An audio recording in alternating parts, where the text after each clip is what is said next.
न सोवते सभामध्ये हंसमध्ये बको यथा। भैया सीताराम इंद्र देवता को लग रही है। बोली भक्तवत्सल भगवान की।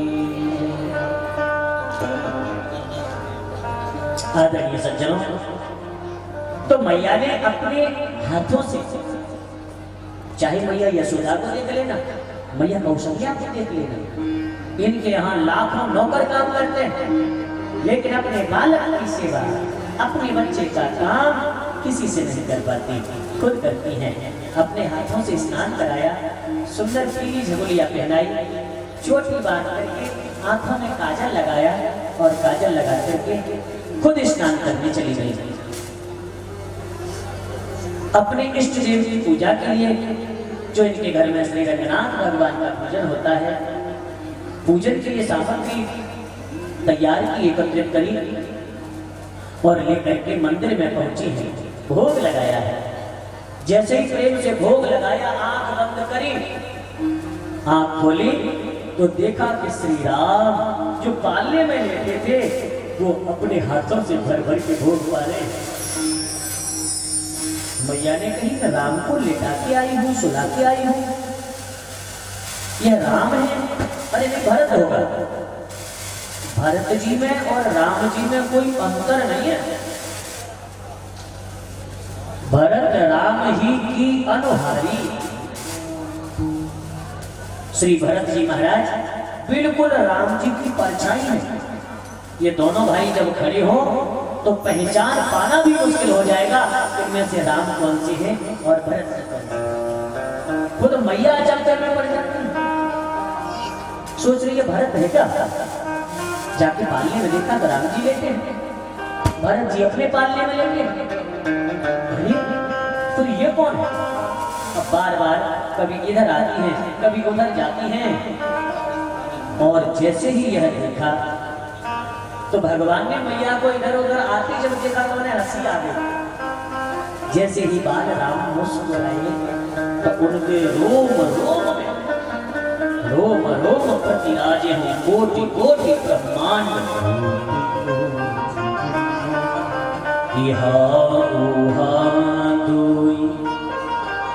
बालक देखा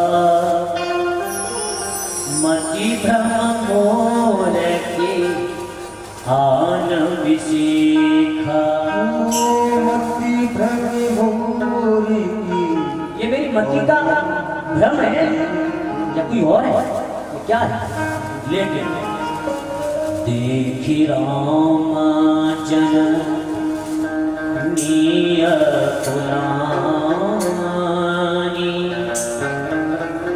प्रभु हंसी दीना मधुर मुस्कान। प्रभु मुस्कुराने लगे प्रभु। मुस्कुराते प्रभु को जब देखा माता कौशल्या ने। आदरणीय सज्जनों, कथा प्रेमियों, दिखरा माता ही निज अद्भुत रूप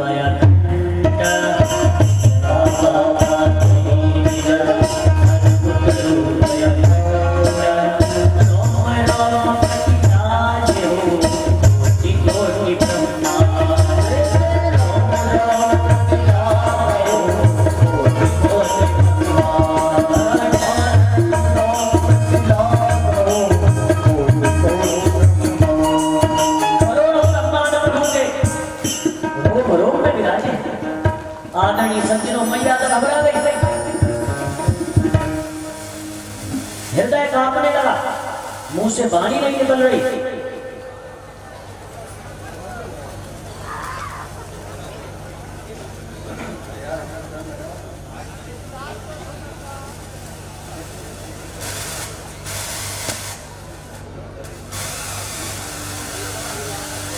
बोलो जय श्री राम। जय जय सिया राम। बोलिए भक्तवत्सल भगवान की जय हो। प्रभु प्रेमियों, अब मैया परेशान है तन पुलकित मुख बचन न आवा, शरीर में रोमांच होने लगा, मुंह से बोला नहीं जा रहा। तो बार बार कौशल्या विनय कर जोरे, अब जनि कबहु व्यापे प्रभु मोहि माया, प्रभु मोहि माया। अब जैसे ही भैया घबराई तो श्री राघवेंद्र मुस्कुरा दिए। मुस्कुराते ही प्रभु की माया ने प्रभाव दिखाया, क्योंकि जो भगवान की हंसी है ना, ये ऐसी है, भगवान को कुछ करना नहीं पड़ता। चाहे हमारे राम जी हो या श्याम जी हो, बस जरा सा हल्के से मुस्कुरा देना तो दुनिया पत्थर बन जाती है, पत्थर की तरह खड़ी रह जाती है। जैसे ही राघवेंद्र सरकार मुस्कुराए, मैया के ऊपर माया ने पर्दा डाला और हाथ जोड़ के कहती है, प्रभु अब मुझे कभी है आपकी माया व्यापी नहीं। भगवान ने कहा, मैया कभी भी नहीं, अब तुम्हें माया नहीं व्यापेगी। आदरणीय सज्जनों, मेरी माताओं, भगवान बड़ी सुंदर सुंदर लीलाएं करते हैं। बालचरित हरि बहुविधि कीन्हा, अति आनंद दास ने कहा कीन्हा। बड़े दिव्य चरित्र करते हैं।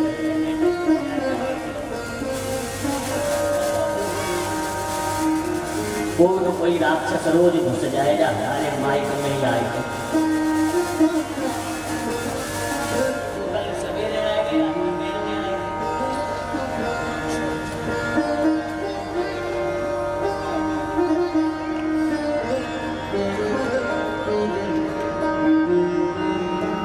बोलो जय सिया राम।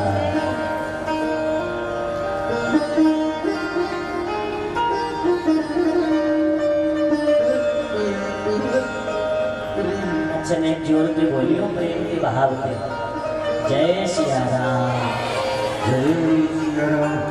पीछे वाले जीव घर आएगा, घर पे लाए सब। देखो वो कैसे देखने पर रही है, वैसे छोटी छोटी आते हैं, वो भी और छोटी करके कर रही है।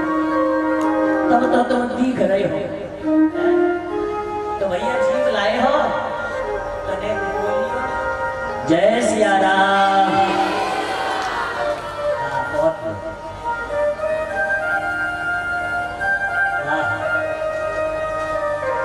भगवान ऐसी लीला करते हैं कि सारे नगर के नर नारी देख देख के आनंद विभोर होते रहते हैं। कहते हैं गोस्वामी श्री तुलसीदास जी महाराज का ये भगवान श्री राम सबका ध्यान रखना।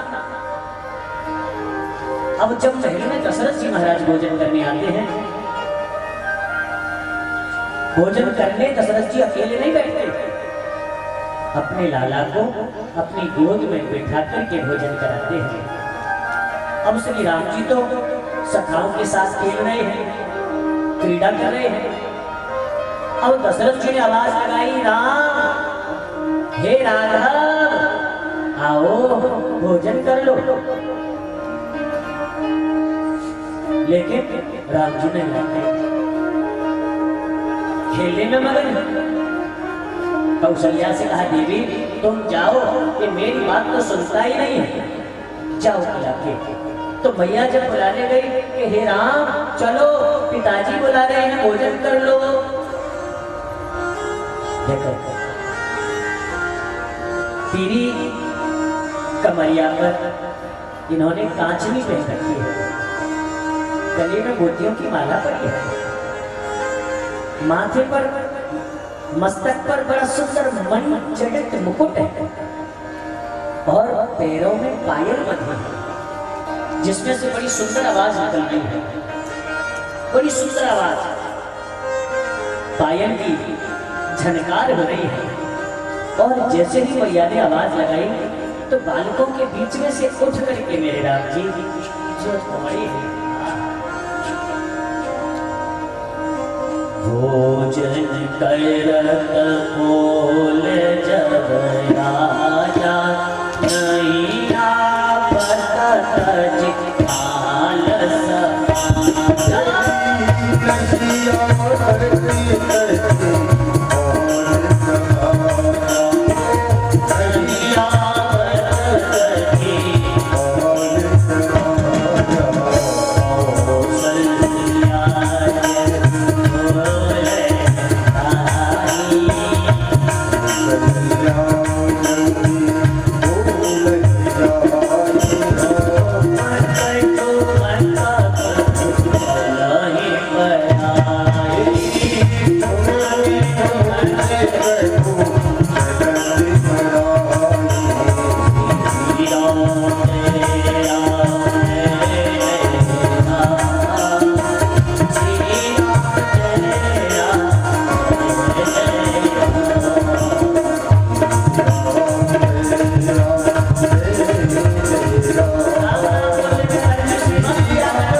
बैठे हैं जो भोजन थाल में रखा है अपने हाथ से लेकर के श्री दशरथ सिंह महाराज प्रभु को पवा रहे हैं। क्या सौभाग्य है। जैसे ही मुंह में भोजन का ग्रास आया तो अब बालक को खिला दिया, लाला को खिला दिया। अब बड़ा कौर अपने लिए जैसे ही उठाया तो भाई अपने मुंह में देंगे तो नहीं, तो हाथ उठेगा तो नहीं। जैसे ही हाथ उठा सोई मौका मिल गया और इतने में तो तुरंत जो हाथ में चावल लिया है उसको हाथ में लिए है, मुंह में लगा है और भर करके और तुरंत वहां से दौड़े हैं। भोजन करत चपल चिता इतौत अवसर पाए आज चले नीलकत मुखा दुर्योधन लपटा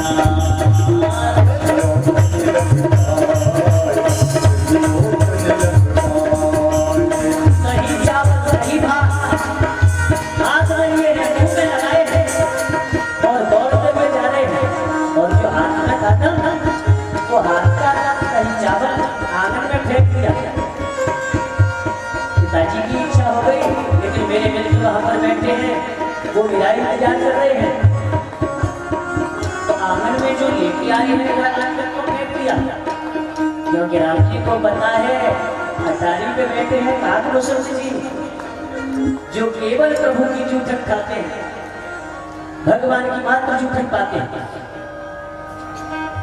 उनके लिए भी प्रसाद डाल करके और चले गए अपने साथियों के साथ खेलने के लिए। भगवान अपने भाइयों को खेल खेल में भी कभी हराते नहीं, क्योंकि कहीं मेरे भाइयों में ऐसा न लगे कि ये बड़े हैं। आदरणीय सज्जनों, चारों भाइयों में इतना प्रेम है कि सपने में भी कभी एक दूसरे की किसी भी बात की अवहेलना नहीं करते। आदरणीय बंधुओं, सीख लो और समझ लो। आज हम घर में 4 लोग हैं, लेकिन चारों लोगों की मति 4 तरफ जाती है।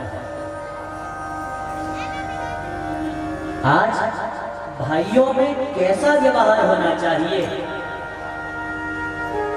प्रभु श्री राम अपने छोटे भाइयों का सदा ध्यान रखते हैं और छोटे भाई भी अपने बड़े भाई की आज्ञा का कभी उल्लंघन नहीं कर सकते।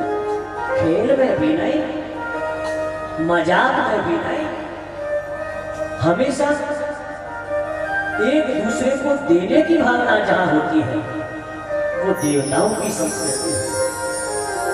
हमारे पास जो है हम मिल बांट के खाएं, ये देवताओं की संस्था है। और छीन झपट के खाना ये राक्षसों की सभ्यता है। तो तुम तो देवताओं की संतान हो, ऋषियों की संतान हो, भला जरा जरा सी चीज के लिए, दो दो मुट्ठी अनाज के लिए तुम लड़ जाते हो आपस में, सारे रिश्तों को तिलांजलि दे देते हो, आपसी प्रेम सौहार्द को बिगाड़ लेते हो। अरे सीखो, समझो कि प्रभु श्री राम चारों भाई कितने प्रेम से रहते हैं।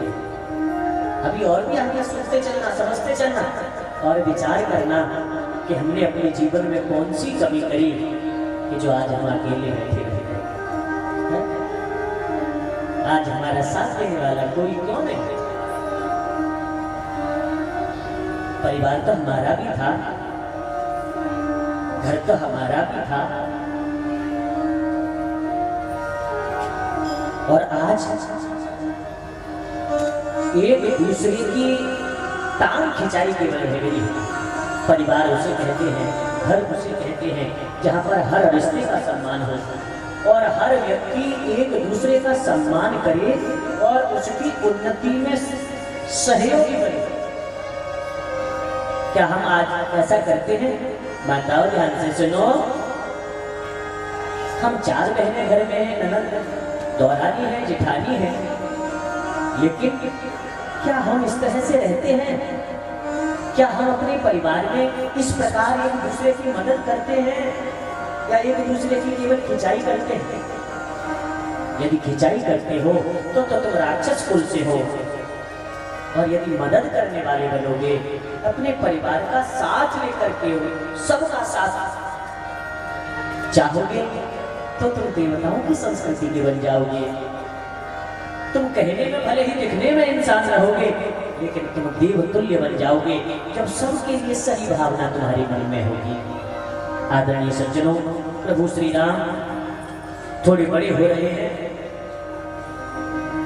गुरु गृह पढ़ना गए रघुराई, गुरु गृह पढ़ना गए रघुराई, अलग काल में याद पाई, अलग काल में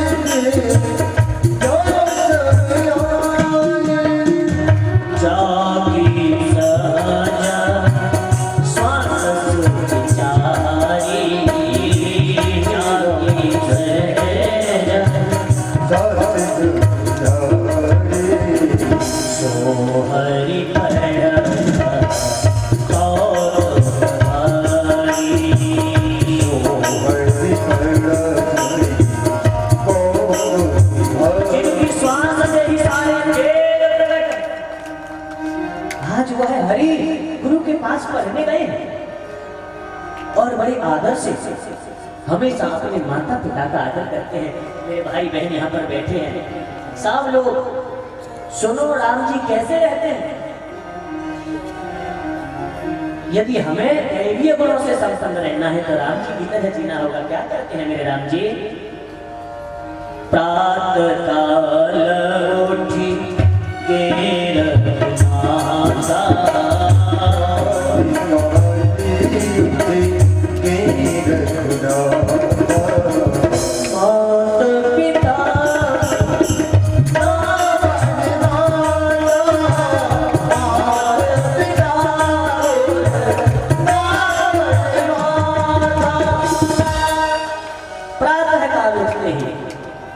सबसे पहले अपने माता पिता को प्रणाम करते हैं।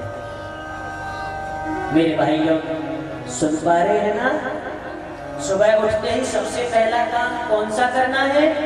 अपने माता पिता को प्रणाम करो। और प्रणाम भी ये वाला है, हाँ, पहले अपना मस्तक चरणों में रखो, बैठ के जमीन पर, और जब तुम इस प्रकार प्रणाम करोगे ना तो तुम्हारे माता पिता तुम्हें हृदय की गहराई से आशीर्वाद देंगे। हाँ, और यह आशीर्वाद ही होगा जो तुम्हें जीवन में सफल बनाएगा। यही तुम्हें सारी परेशानियों से बचा कर ले जाएगा। तो इस बात को गांठ बांध लेना, कल से सब लोग हम लोग सुबह उठते आँख में बोल तो मोबाइल ले लिया कहाँ है? हाँ? तो पहले दर्शन किया जाता है, आँख खुलते ही सबसे पहले अपनी हथेली का दर्शन किया जाता है। कराग्रे वसते लक्ष्मी कर मध्य सरस्वती कर मूलेतु गोविंद। प्रभात समय में कर दर्शन करना चाहिए गोविंद रूप में। लक्ष्मी का शारदा का हमें स्मरण करना चाहिए। हमारी बुद्धि सही रहे, हमारे घर में धन वैभव की कमी न रहे, जो हमें किसी के सामने हाथ फैलाना पड़े। माता लक्ष्मी का चिंतन करें, शारदा का चिंतन करें। आदरणीय सज्जनों, अब रात को 4 बजे तक तो सोए, जगेंगे, फोन चलाएंगे, टीवी देखेंगे। जब जगने का समय हो जाएगा तो सो जाएंगे और फिर सोएंगे कब तक? 11 बजे तक। आधा दिन तो निकल गया, अब 11 बजे जगेंगे। कुल्ला नहीं, मंजन नहीं, बेड टी चाहिए। हाँ? बिस्तर पे बिना कुल्ला के मंजन की हेरा। मतलब जानवर से भी ज्यादा गई थी तुम्हारी स्थिति। और फिर पहले जगते हम लोग भगवान का चिंतन करते, स्नान करते, भजन पूजा करते। अब क्या करेंगे? यहाँ तो मोबाइल देखेंगे नहीं, अखबार पढ़ेंगे नहीं, टीवी देखेंगे। तो दिन भर की गंदगी सारा कूड़ा करकट सुबह जगते ही दिमाग में भर लिया और फिर कैसा लगता है? सारा दिन टेंशन ही टेंशन है। कभी इससे कारण देखो, यदि तुम प्रकृति के अनुसार नहीं चलोगे तो न तो कभी उत्तम स्वास्थ्य पाओगे और ना ही सही बुद्धि पाओगे। समय पर सोचने समझने की सामर्थ्य तुम्हारी रहेगी ही नहीं। इसलिए इस प्रकृति के साथ छेड़छाड़ मत करो। जो जैसे बताया गया है वैसे ही काम करो। रात में भरपूर नींद लो, समय से सो जाओ, समय से जगो। और जगने के बाद एक बात मान लेना, हमारी इस बीमारी से दूर रहना। ये जो मोबाइल तुम्हारे हाथ में आया है, यह मोबाइल तुम्हारे लिए अच्छा तो है, लेकिन अच्छे का तुमने बहुत ज्यादा इसका सत्यानाश कर दिया है। आज तुम इसके गुलाम हो गए हो। इस छोटे से यंत्र के तुम मानसिक गुलाम बन गए हो। तुम घर से निकल जाओ, चाहे तुम्हारी कितनी कीमती चीज छूट जाए, कोई मतलब नहीं। यदि मोबाइल छूट गया तो लौट के आओ। हाँ, और अब पत्नी के बिना जी लोगे, बच्चों के बिना जी लोगे, लेकिन मोबाइल के बिना सीताराम।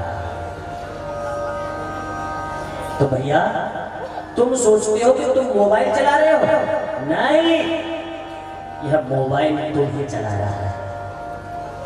तुम्हें इसने दिमागी तौर पर अपना गुलाम बना लिया है। कोई काम है तो, नहीं है तो बस निकाला फोन और लगी पड़ी। अरे इतना हाथ तुम माला पे चला लो ना तो तुम्हें सिया राम मिल जाए, तुम्हारा जीवन बदल जाए। अरे कोई भी चीज तुम्हारी सुविधा के लिए है, उस सुविधा को तुम जंजीर मत बनाओ, अपने लिए हथकड़ी बेड़ी मत बनाओ। और तुमने वही बना लिया। छोटे बच्चे को तुम फोन दे दो तो ना उसे माँ चाहिए ना बाप चाहिए। सोच लो बड़ा होके वो तुम्हें क्या करेगा? है? और माताएं बहुत अच्छी हैं, वो सोचती है चल ये खोपड़ी खाएगा, इससे बढ़िया मोबाइल दे देती हूँ। तो वो मोबाइल पकड़ा देगी और अपनी खुद गप्पों में लग जाएगी। तो आदरणीय माताओं बंधुओं, इस व्यासपीठ से हाथ जोड़कर आपसे आग्रह है, एक अनुरोध है, यदि तुम अपने दिमाग को, अपनी बुद्धि को बचाना चाहते हो तो इससे केवल काम लो। इसको, इस मोबाइल के गुलाम मत बनो। इसको धीरे धीरे करके उतना ही आपको जरूरत के समय याद आए। हर समय तुम्हारे दिमाग में इसकी कौन बताती है कि तुम जीवन में इसके बिना कहीं नहीं रह पाओगे। इसलिए आदरणीय सज्जनों, माताओं, सभी भाई बंधु, सबसे प्यारा, चाहे वीडियो गेम के नाम पर है या फिर जो भी चीजें आजकल सब क्या कहूँगा, कुछ अच्छा करो, अच्छे बनो, तो अपने माँ बाप का नाम करो तो उन्हें भी कुछ अच्छा लगे। उल्टा सीधा भेष बना करके, उल्टी सीधी हरकतें करके तुम कुछ नहीं बन जाओगे, कुछ नहीं बन पाओगे। इसलिए थोड़ा सा परिवर्तन कीजिए और अंधानुकरण मत कीजिए, क्योंकि यह कंपनियां केवल और केवल तुम्हारे मानसिक और शारीरिक शोषण के लिए हमेशा ऐसी ऐसी चीजें पैदा करती रहती हैं कि जो तुम्हारे जीवन को बर्बाद कर देती। उन्हें तो पैसा मिल जाएगा, तुम्हारी जिंदगी बिगड़ जाएगी, तुम्हारा जीवन नरक हुआ जा रहा है। इसलिए समझ जाओ और समय रहते सुधर जाओगे। तो भैया अभी भी कोई देर नहीं है। बोलिए शंकर भगवान की। तो प्रातःकाल जग के क्या करना है? अपने माता पिता को प्रणाम करें। सबसे पहले उठते हैं उनके चरणों में माथा रखते हैं। गुरुदेव हैं हमारे, तो गुरुजनों को प्रणाम करें, ईश्वर का ध्यान करें। तत्पश्चात स्नान आदि से निवृत्त होकर खाए पिए अपना काम करें। तब अपना कुछ देर को अपनी जो व्यवस्था है तुम्हारी उसको संभालो। आजकल तो लोग जय श्री राम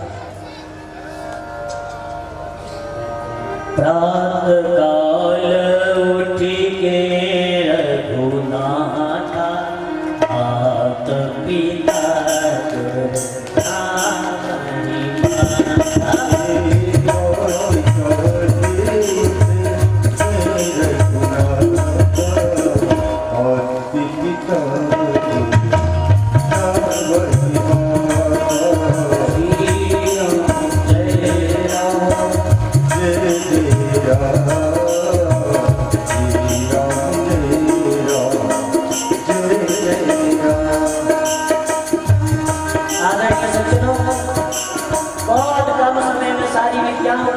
के प्रभु श्री राम अपने चारों भाइयों सहित लौट के आए हैं। गुरुकुल में जो पढ़ाई होती है, गुरुकुल की शिक्षा में हमेशा बच्चे को आत्मनिर्भर बनाया जाता है। और आजकल की तुम्हारी अंग्रेजी मीडियम शिक्षा केवल बच्चों को भौतिकवादी बनाकर पैसे का गुलाम बनाती है और तुमसे दूर ले जाती है। गुरुकुल की शिक्षा तुम्हारी अपनी सनातनी शिक्षा ऐसे संस्कार बढ़ती है कि वो अपने माता पिता की तो सेवा करता ही है, एक समाज के लिए भी आदर्श बनता है, समाज का भी वो हितैषी बनता है। जहाँ एक नौकरी वाला व्यक्ति केवल अपना पेट देखता है, उसे ज्यादा दूसरे की चिंता नहीं रहती। लेकिन प्रभु प्रेमियों, आप इन बेड़ियों से निकलिए और अपनी परंपरा, अपनी संस्कृति, अपनी सभ्यता की तरफ लौटिए। बच्चे स्कूल में जो पढ़े सो पढ़े, लेकिन सही शिक्षा आप दीजिए, सही बात आप सिखाइए। राम जी बड़े हो गए हैं। एक बार क्या हुआ, एक महात्मा जी हैं, नाम है विश्वामित्र। विश्वामित्र महामुनि ज्ञानी,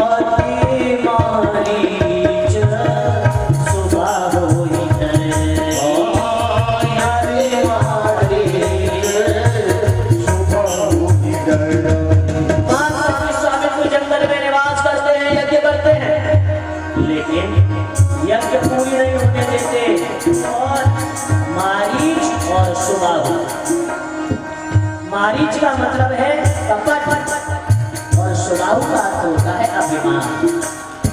जय श्री राम।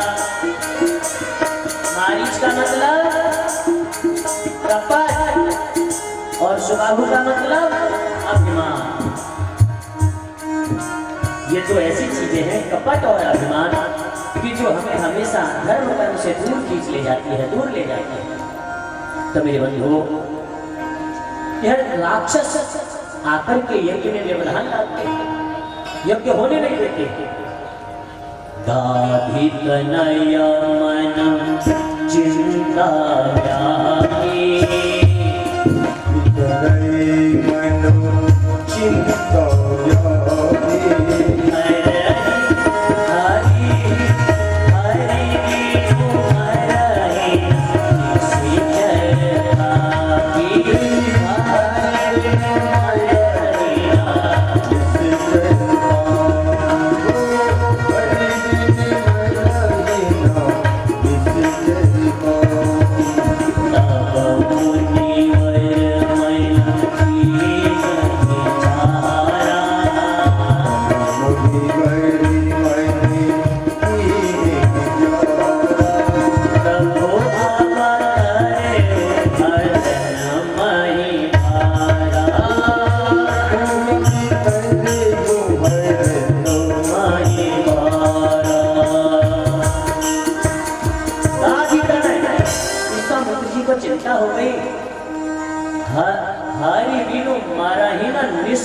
पापी बिना श्री हरि के इन निशाचरों को कौन मार सकता है?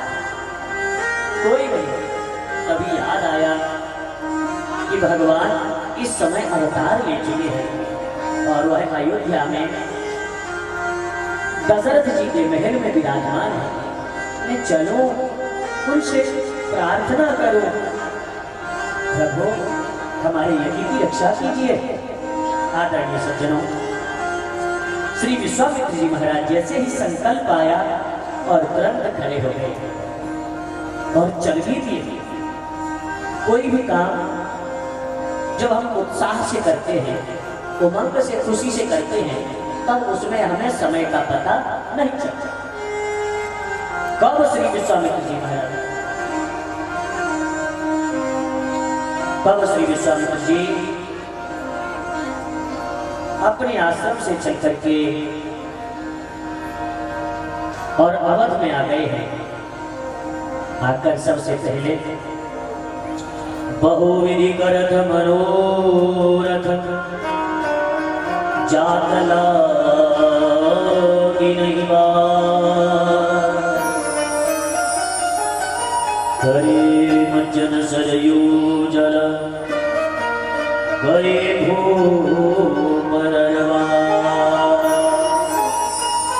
सरयू में स्नान किया है।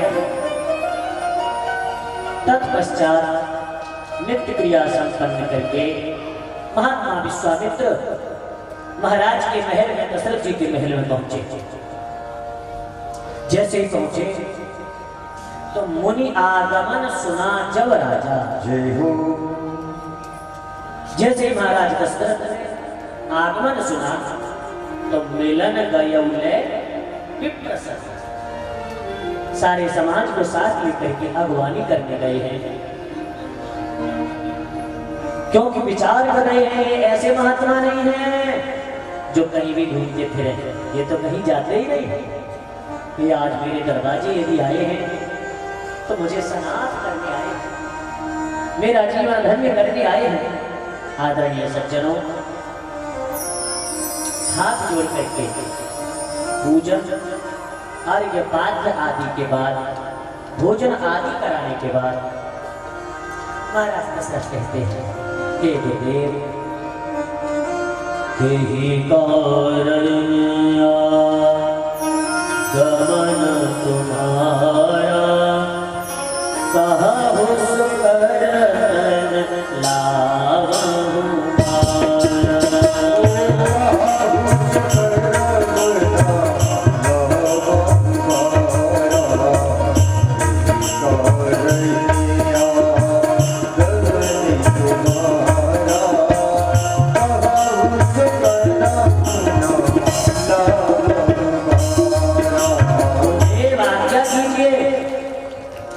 कौन सा सामान पड़ा जो आज आपको मेरे दरवाजे आना पड़ा? आप जो कहेंगे, जो आप कहेंगे, वह सब मैं आपके लिए उपस्थित कर दूंगा। मैं वह हर चीज देने के लिए तैयार हूँ जिसकी आपके मन में कामना है। प्रभु प्रेमियों, तो तब महाराज विश्वामित्र कहते हैं, महाराज हम बड़े परेशान हैं। क्या हुआ?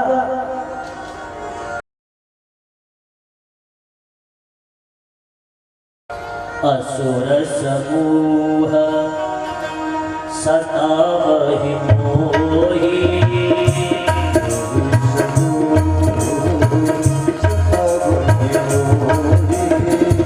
मैं जाचन आयहुन मनोहि।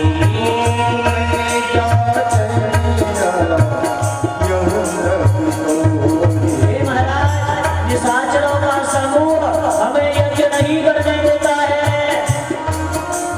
बार-बार प्रहार करता है, संत महात्माओं को जितना खा जाते हैं, भजन करने वालों को मारते हैं। इसलिए अनुज समेत देव रघुनाथ,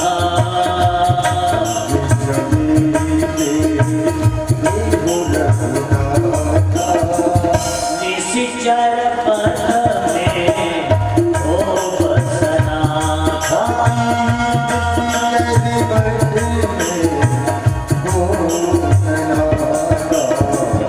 अनुज समेत, अनुज यानी कि लक्ष्मण सहित मुझे श्री राम को दे दीजिए कि ताकि उन निशाचरों का फल हो सके। अब एक बात यहाँ विचार करो,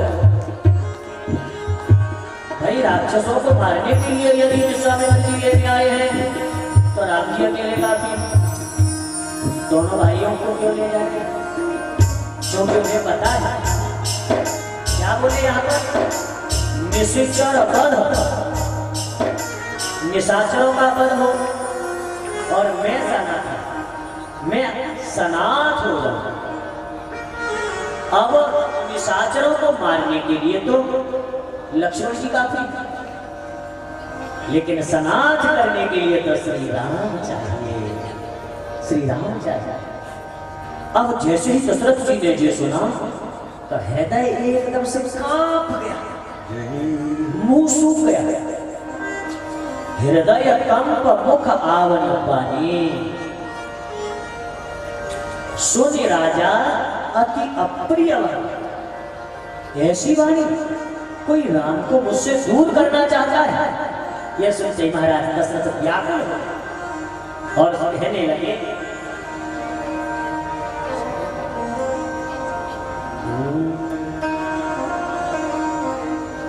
चौथे पर्ण पायहु सुतचारी,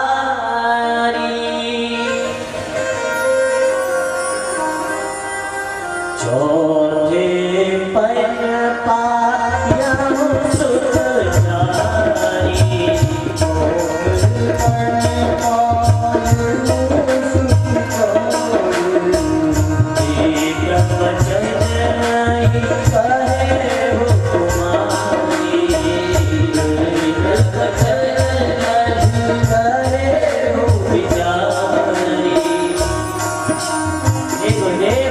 चौथे पद में बुढ़ापे में जैसे जैसे यह संतान मुझे मिली, आपने विचार के नहीं मांगा, कुछ सोच के मांगते हैं, किसी के दरवाजे जाते हैं तो ऐसे ही मुंह नहीं खोल देते।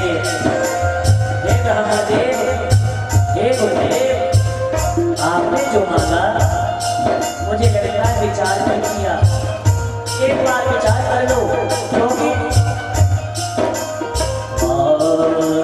भूमि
मन नहीं लगाऊंगा, तुरंत त्याग दूंगा। लेकिन राम देख नहीं बंद गुसाई, राम को देख के नहीं बन पा रहा, राम जी को मैं नहीं ले सकता। तब उस समय श्री वशिष्ठ जी पधारे और गुरुदेव ने आकर के समझाया, महाराज तुम्हें 4 बालक यज्ञ से प्राप्त हुए हैं, क्या यज्ञ की रक्षा के लिए अपने बालकों को नहीं दोगे? जिस यज्ञ से तुम्हारा मनोरथ पूर्ण हुआ है, महात्मा जी के यज्ञ की भी पूर्ति होगी। बहुत समझाया और कहा चिंता मत करो, भेज दो, तुम्हारा भला होगा। जाएंगे 2, आएंगे 4। हाँ भेजो तो सही। अरे तुम अभी नहीं छोड़ पा रहे तो इनका विवाह कैसे होगा? कुंवारे रह जाएंगे। हाँ एक आदमी था, 50-55 साल की उम्र है। मैंने उससे पूछी भैया बिहार है गए? बोले ना कुंवारे हैं। तुम कुंवारे हो तो लड़ुआ कौन पे कहते हैं? मतलब तुम 55 साल तक कुंवारे बने रह गए।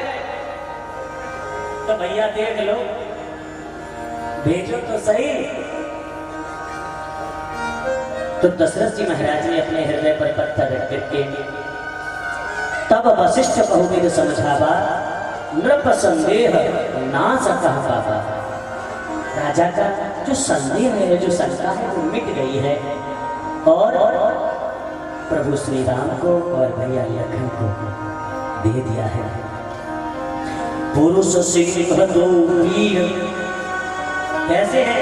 जैसे मानो पुरुषों में शेर होते हैं, ऐसे पुरुष सिंह 2 वीर हरस चले मुनि भय हरण।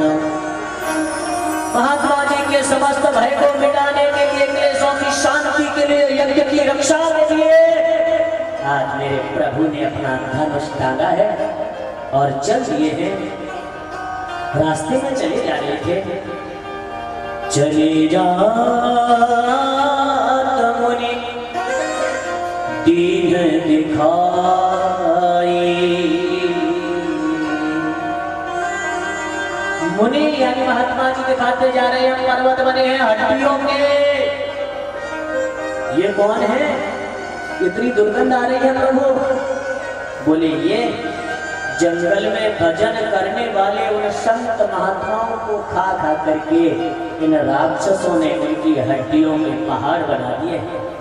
ध्यान दीजिए, पहाड़ बना दिए। प्रभु श्री राम ने जो देखा मन भर आया। तभी सामने से क्या देखते हैं कि सुनीता का क्रोध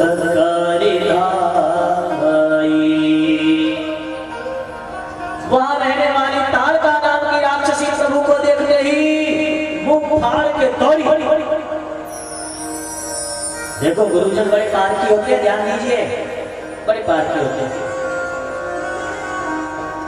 देख रहे हैं ये राजकुमार है या परमात्मा है, पता कैसे चले?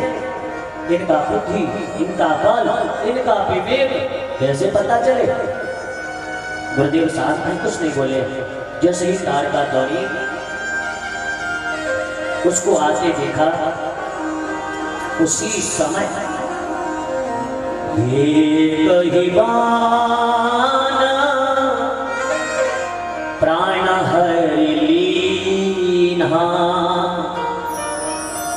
एक ही बाण मारा और एक ही बाण में इसके प्राण पखेरु उड़ गए, मार कर दिया। लेकिन दीन जानी ही निज पर दीन्हा। मारना कोई बड़ी बात नहीं है, बड़ी बात है तारना। आज श्री राम ने मारा तो सही, लेकिन दीन जान, उसे दीन समझकर अपना धाम दे दिया, अपना पद दे दिया, अपने चरकार अब यहां पर एक बात सोचो, तारका दीन कहां से हुए? भाई ये तो लोगों को जिंदा खा जाने वाली महान विभत्स है। छोटे बच्चों को जे खा जाए, महिलाओं को जे खा जाए, पुरुषों को जे खा जाए, तो ये दीन कहां से हो गई? तो बंधुओं ऐसे समझो कि जो व्यक्ति भगवान के भजन से विमुख है, यह देह पाकर यदि भगवान का भजन नहीं करता तो वो दीन ही है। ये भैया दीन है जो भजन नहीं करता, जो भगवत विमुख है, जिसका मन कथा में नहीं लगता, नौटंकी में लगता है, जिसका मन सदाचार में नहीं लगता, मनमाने कर्म में लगता है, वो दीन है। आदरणीय बंधुओं, तो उस राक्षसी को दीन समझते जब भगवत विमुख है, ये तो कभी भगवान का नाम ले नहीं सकते। तो परमात्मा श्री करुणा के सागर राघवेंद्र प्रभु ने उस तारका को अपने चरणों में जगह ऐसे भक्त वत्सल श्री राम की कथा को छोड़ करके हम खर्रा के मार्ग में सो के जीवन को गवा ले, तो हमारे जैसा ना समझ कौन हो? कोई नहीं मेरे बंधुओं। और उस तारका को अपना धाम जैसे ही रसोई विश्वामित्र समझ गए, ये परमात्मा है, ये भगवान है, ईश्वर है, क्योंकि यह कार्य ईश्वर ही कर सकते हैं, मार का कोई भी देगा, लेकिन तारना ये परमात्मा का ही कर्म है, परमात्मा ही करते हैं। लेकर के पहुंचे हैं, जैसे ही प्रातः काल हुआ, संध्या वंदन आदि से निवृत्त होकर के प्रभु श्री राम ने चरणों में प्रणाम किया और कहा, प्रातः मुनि सन रघुराई, निर्भय जाज्ञा करहु तुम जाय। हे देवताओं, हे गुरुजनों, आप यज्ञ कीजिए, अब मैं हूँ यहाँ पर आपके यज्ञ की रक्षा के लिए। जैसे ही संत जन महात्मा लोग, आचार्य लोग यज्ञ करने लगे और श्री राम लखन दोनों अपने धनुष बाण टांग करके यज्ञ की रक्षा के लिए तत्पर खड़े हैं, तभी जैसे स्वाहा स्वाहा आवाज सुनाई पड़ी कानों में किसके? मारीच और सुबाहु। मारीच सुबाहु ने जैसे ही सुना दौड़े, सुने मारीच निशाचर क्रोही ले सहाय धावा मुनि द्रोही। अपने सहायकों को, सहयोगियों को लेकर के मुनि द्रोही, धर्म द्रोही, यह राक्षस जैसे ही भागे दौड़े आए, श्री राम जी ने बताया क्या किया? बिनु फनबान राम ते मारा। बाण निकाला और बिना फन वाला, यानी जिस बाण में जो आगे पहना होता है ना, नौक होती है, वो नहीं है, बिल्कुल साधा बिना नौक का, और वो बाण निकाल करके जो मारा, सत जो जनेगा सागर पारा। 100 योजन दूर वहां से अंत में जाते, क्योंकि भगवान के सामने कपट नहीं टिक सकता। यदि तुम कपट करोगे तो भगवान ऐसा ही बाण मारेंगे, 100 योजन जाके गिरोगे। इसलिए भगवान के सामने कपट नहीं, सीधे बनकर आओ तो वो तुम्हें स्वीकार कर लेंगे। हाँ आदरणीय बंधुओं, तब तक दूसरा मारीच आया। बोलिए भक्तवत्सल भगवान की हो। मारीच को भेज दिया, सुबाहु आया।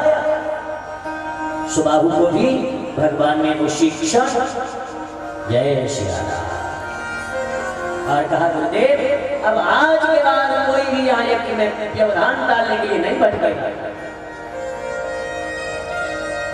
इस प्रकार मेरे प्रभु श्री राघवेंद्र ने यज्ञ की रक्षा करी है। कुछ दिन वहां पर रहने लगे हैं कि शायद हमारे जाने के बाद कोई परेशान न करे। बड़े दिव्य इतिहास सुनते हैं और सुनाते हैं। ऐसे इतिहास कथाएं, धर्म शास्त्र की चर्चा, शस्त्र और शास्त्र दोनों का ज्ञान गुरुदेव ने दिया है। शास्त्र उनके पास है, शस्त्र उनका ज्ञान उनके पास है, लेकिन रक्षा के लिए राम जी को लेने गए हैं, क्योंकि पता है ये हमें किसी योग्य व्यक्ति को देने हैं जो इसके लायक है। आज प्रभु श्री राम को आज है समस्त शस्त्रों का ज्ञान दिया है, प्रदान किया है। और प्रभु श्री राम नित्य बैठकर सत्संग लाभ प्राप्त करते हैं। लेकिन क्या हुआ, एक दिन बैठे थे सब ये लोग, एक दूत आया और दूत ने हमें एक बड़ी अच्छी बात बताई। धनुष यज्ञ सुनी रघुकुल नाथा, धनुष यज्ञ सुनी रघुकुल नाथा, हरसि चले मुनि वर के साथ, हरसि चले मुनि वर के साथ।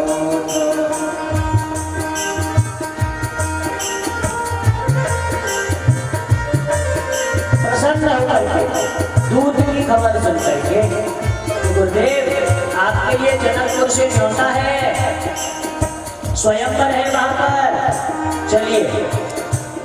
तो विश्वामित्र जी ने कहा, हे राम, हे लक्ष्मण, आकर चरणों में प्रणाम किया। बोले चलो जनकपुर में उत्सव है, देख के आते हैं। राम जी चलिए, आगे आगे चले जाते हैं। कि तभी आश्रम एक दीख मगमाही,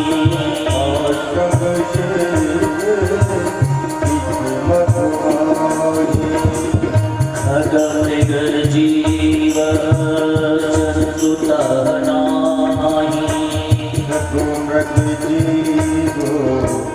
जंतु नाही, राम जी चले जा रहे हैं, आगे गुरुदेव, पीछे श्री राम जी, पीछे लगे हुए। रास्ते में एक आश्रम देखा, ऐसा आश्रम कि जहाँ पर खग मृग जीव जंतु नाही, न तो वहाँ पर कोई पशु है, न पक्षी है, कोई भी नहीं है। बड़ा खाली पड़ा है, सुना पीरा खंडहर हो रहा है। एक शिला पर ही है, नारी की आकृति की, केवल वह शिला। राम जी ने जैसे ही देखा, गुरुदेव से पूछा, पूछा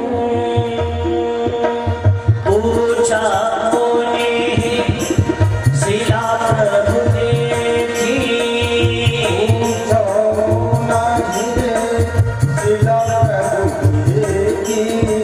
सकल कथानी कहानी से,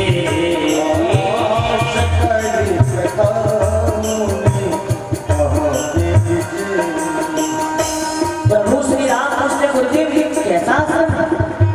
यहाँ पर लक्षण आश्रम जैसे हैं, लेकिन दिख कोई नहीं रहा। तब आदरणीय गुरुदेव ने सारी कथा सुनाई और कहा,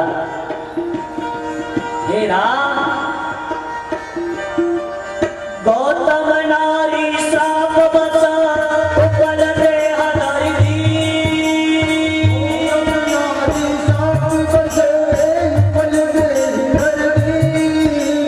चरण कमल चाहते, कृपा करहु रघुबीर, कृपा करहु रघुबीर, कृपा करहु रघुबीर।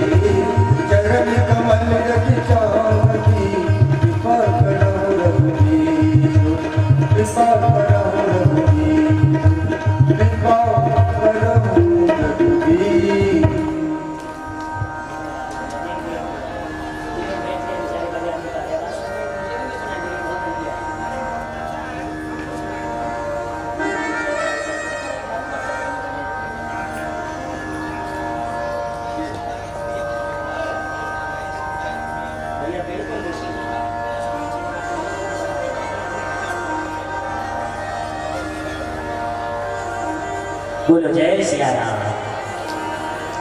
आदरणीय गुरु कह रहे हैं गुरुदेव, हे राम, यह गौतम की पत्नी है।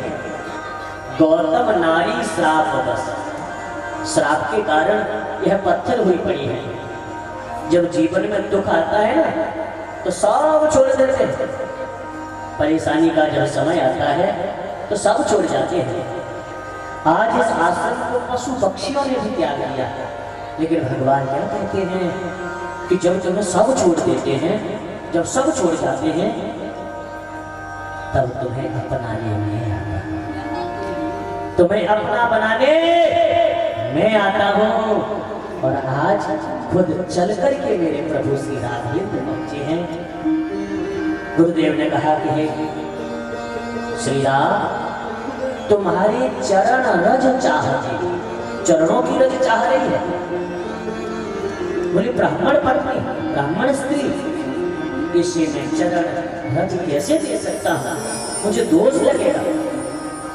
तो बोले जब दोष लगेगा तो फिर पूछा ही क्यों था, क्यों कथा सुन रहे थे, हम तो निकल गए थे चुपचाप।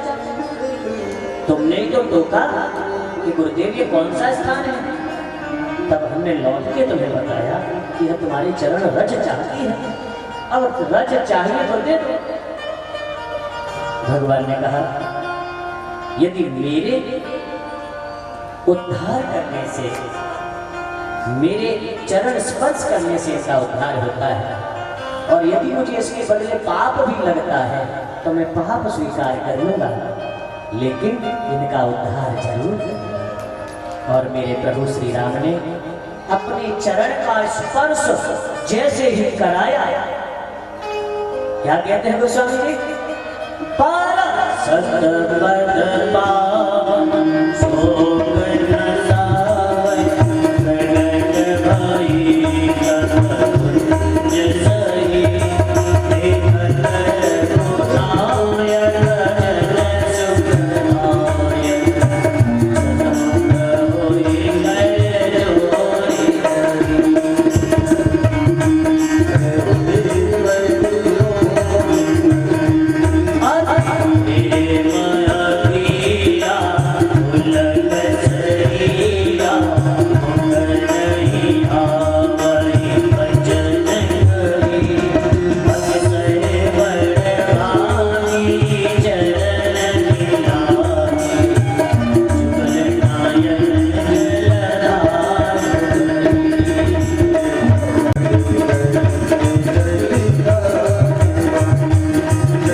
जोड़कर प्रभु के चरणों में अपना मस्तक रख दिया है और कह रही हैं अति प्रेम अधीरा पुलक शरीरा।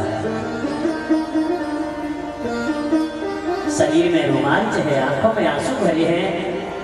मेरे जैसा बड़भागी कौन होगा। प्रभु आपके चरणों की धूल में जाना जीवन का बहुत बड़ा परम लाभ है। बड़े बड़े संत ऋषियों मुनियों को भी आपकी चरण रज रज। आज मेरा जीवन धन्य हो गया। गोस्वामी श्री तुलसीदास महाराज कहते हैं कि यस प्रभु दीन बंधु हरि कारण रही दयाल, तुलसीदास सचता ही भजे छाड़ी कपट जंजाल। ये दुनिया वालों, कैसे राम जी को भी छोड़ करके तुम दुनिया के लिए मरे जाते हो। कैसे हैं मेरे राम जी। अस प्रभु दीन बंधु हरि, दीनों के बंधु वही हैं तो श्री राम। कारण रहित दयाल, बिना किसी कारण के अकारण करुणा वरुणालय है। अकारण कृपा कर देते हैं, अकारण आशीर्वाद दे देते हैं। ऐसे प्रभु श्री राम को छोड़ करके हे मणिराम तू क्यों इस दुनिया में भटकता है। क्यों इस दुनिया में पागल हुआ बन रहा है? प्रेम से भगवान की कथा मन लगा के सुन, तेरे जी के जंजाल कट जाएंगे, दुनिया के सारे लफड़े कट जाएंगे। बोलो भक्तवत्सल भगवान की। इस प्रकार मेरे प्रभु श्री राघवेंद्र ने सदियों से पड़ी हुई पाषाण शिला बनी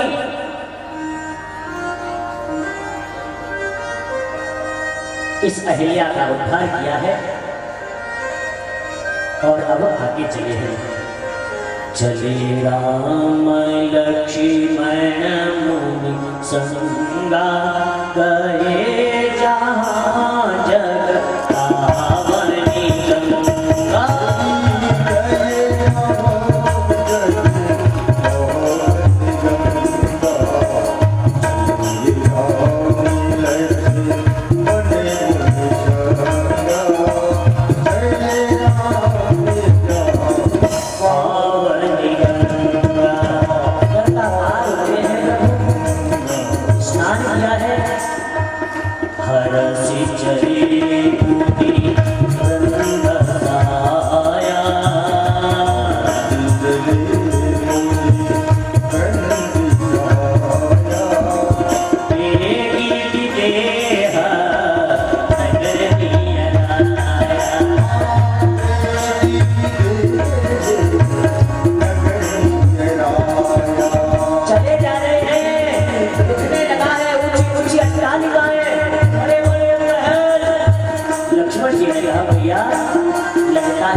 हम लोग जनकपुर के पास आ गए। हाँ, बड़ा सुंदर ऐसा दिव्य वातावरण, दिव्य नगरी दर्शन करी है प्रभु श्री राम ने। हाँ, क्योंकि भाई अब ये नगर हमारा अपना होने वाला है। हाँ, इसकी हर चीज हमारी अपनी हो जाएगी। कोई भी चीज भैया हमारे ससुराल की है? हाथी घोड़ा गैया भैंसिया सब कहाँ की है? ससुराल की। तो प्रभु पहुंचे हैं